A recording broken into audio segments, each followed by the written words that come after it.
got my implants when I was 21 years old, a little over 16 years now, and I got saline under the muscle. And just thinking about where my head was at that time, it's crazy. It's crazy how much we change personally, spiritually, physically. And I think my one advice would be just wait. Wait till the kids come. Wait till you find that place of peace within yourself, of self-love, because you will get there. And then you're gonna be in the situation where I am and have to make a big change. I've never had breasts. I've always been very athletically built, very small chested, and I did get made fun of a lot over the years, teenage years, and unfortunately that happens. And so when the time came and I thought about it, I lived in Vegas. Seemed like that's what all the women were doing around that time. They were all getting, it seemed like the normal thing to do is get breast implants.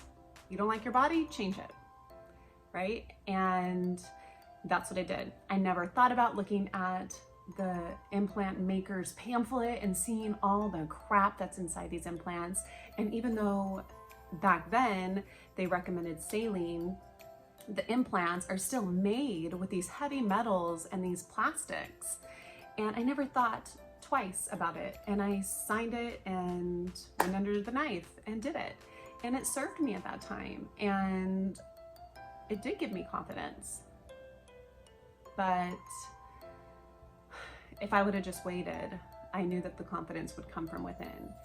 And that's why I'm sharing my journey with all of you.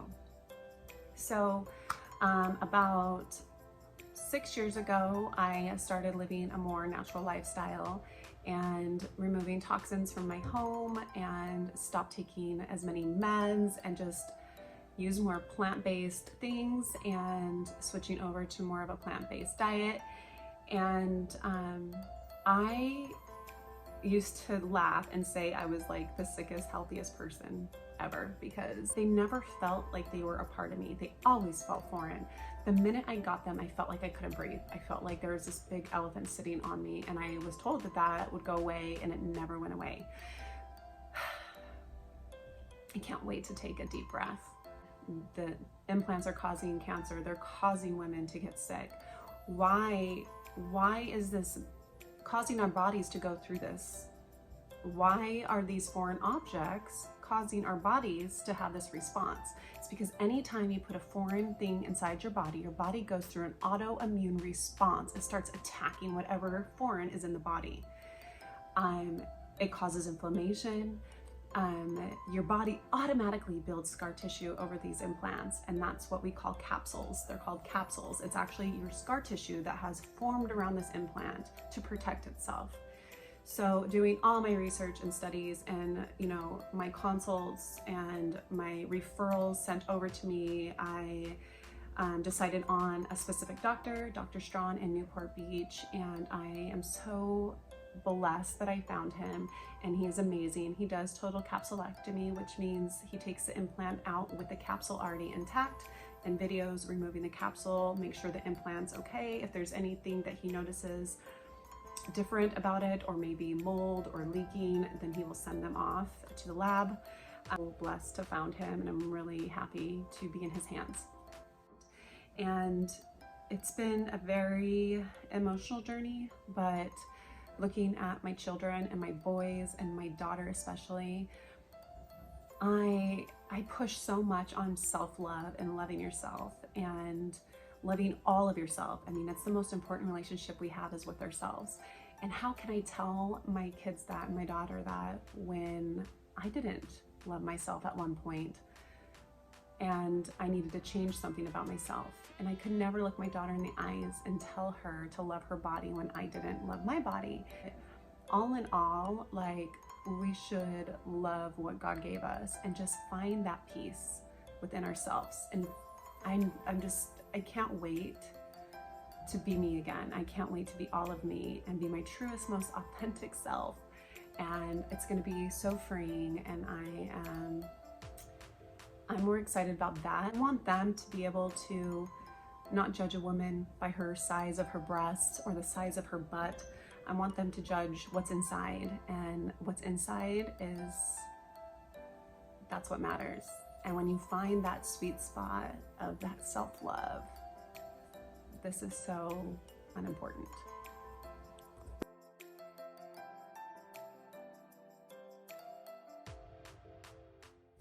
All right, some must-haves for surgery is what I've been hearing is this pregnancy pillow, because I will have drains and I'm not able to sleep on my side or my stomach, so that helps. Also a wedge pillow. So I'll probably put the wedge pillow up because you don't want to lay flat on your back. So I'll have the wedge pillow and then throw the pregnancy pillow over top. So those are my must for sleeping. And I got these compression pads for my cats. The doctor recommends walking every 10 minutes. Walking 10 minutes every 2 hours.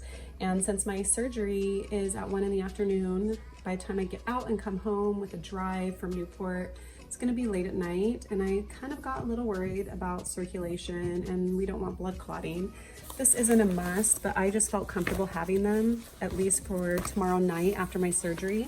I put these over top of my caps and I turn it on, and it just stimulates blood flow. Almost like you're walking, but not, since I'll be in bed.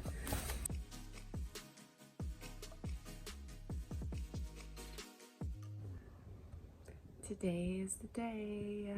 I didn't sleep at all last night. I ended up taking like a half of the melatonin because I could not sleep. A little anxious, but kind of just wanted to get going. It's almost 10. We need to leave here by 10:30. And I haven't eaten or drank anything since midnight last night, so I'm starting to get thirsty. So the hubby should be home pretty soon, and we're gonna drive up to Newport. Yeah, just wanted to check in.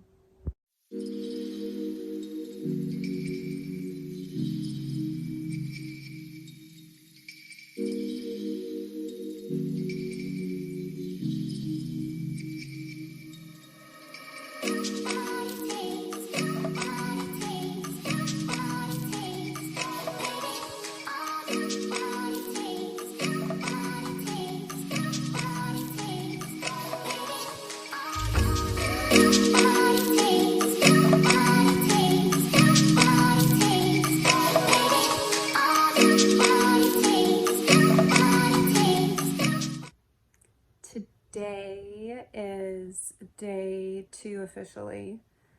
So let's see, my surgery was at 3 o'clock on Thursday. So officially 48 hours at 5:30 tonight. And I feel really good, knock on wood. I have not taken a pain med. Pain's pretty manageable. I don't like the side effects from pain meds, so will not be taking those. I've taken a few muscle relaxers and some Motrin, and my drains are still here. They're not bothering me at all. I do have some tingling and some kind of shooting pain, tingling, numbing, nervy pain. I think that's just my nerves kind of waking up. But other than that, I feel great. Still super bloated. It's crazy how bloated you get with the anesthesia. Crazy bloat. So here's my drains. I just emptied them. Not too bad. And my post-op is Monday, so I'm excited to get these drains out. I took a peek at the ladies earlier. I did yesterday and again today, and Not gonna lie, it was very emotional. Didn't have a lot of fat on my body, especially in that area. So basically you're taking a balloon and you're inflating it, and now it's stuck to my skin. And he had actually saran wrapped my breasts on, so it's very scary looking, gonna be honest. So I just need to remind myself why I did this to begin with. And, you know, it could be a long healing journey ahead, but I'm ready for it. And I just need to tell myself that I need to take it slow, mentally and physically, and take it day by day. But other than that, I feel amazing.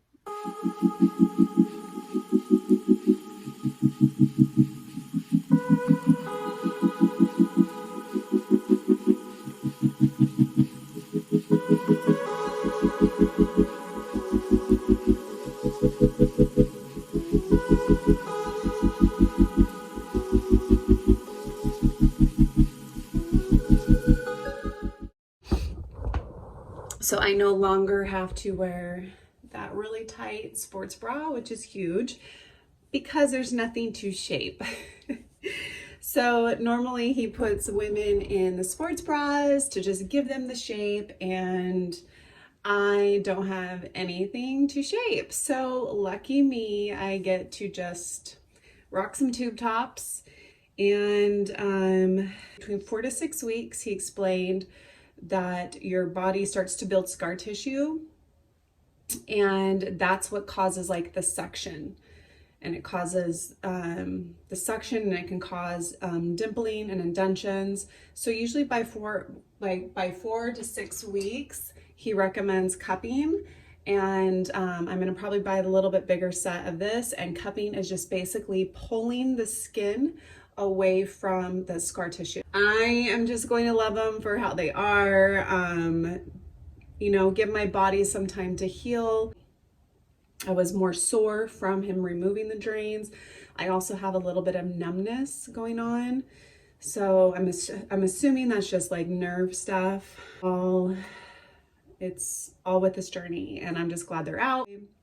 So back to Mom in It. Gonna continue to take it really easy. He told me just take it super slow. But other than that, I feel great. So today is day 6, and yesterday and today I started feeling a little bit run down. I'm actually getting some rashes on my stomach, and I'm not sure if it's just kind of like a detoxing. I'm also taking TRS, which is a heavy metal detox. It's like nanoparticles that attach to the heavy metals inside your body, and you flush them out. So I'm drinking a ton of water. I'm doing that. So that could all be the cause of the rash, maybe feeling a little bit more tired. My mom, you know, she did leave on Monday, and not having her here puts a little bit more weight on my shoulders, you know, about doing all the mom duties. So I'm sure that that's a little bit of it as well. But all in all, I feel good. I forgot to mention on Monday, he did say that he did not have to do any muscle repair because I had pretty healthy, thick pectoral muscle, which yay for push-ups and chest exercises, right? So maybe that is like, maybe that would be something that somebody that wants an explant, maybe that would be a good idea to start building, you know, your pectoral muscle before you go in, you know, obviously months before. You don't want to go in sore already. But that was definitely a pro to staying active and physically fit with a little bit more muscle on me. Because when he gets in there, and if it's super thin pectoral muscle and your capsule is attached to that, then he's going to end up, they usually do muscle repairs. Good doctors will do a muscle repair. That means internal stitches on your muscle wall. And because he didn't have to do that, I feel very blessed.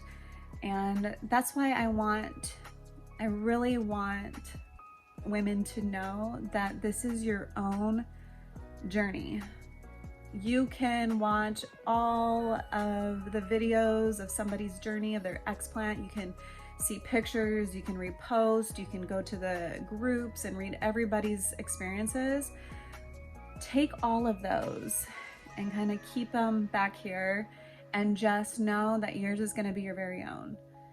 You may have a different mindset, you may have a different pain tolerance, you may react differently to medications. It's going to be your own journey.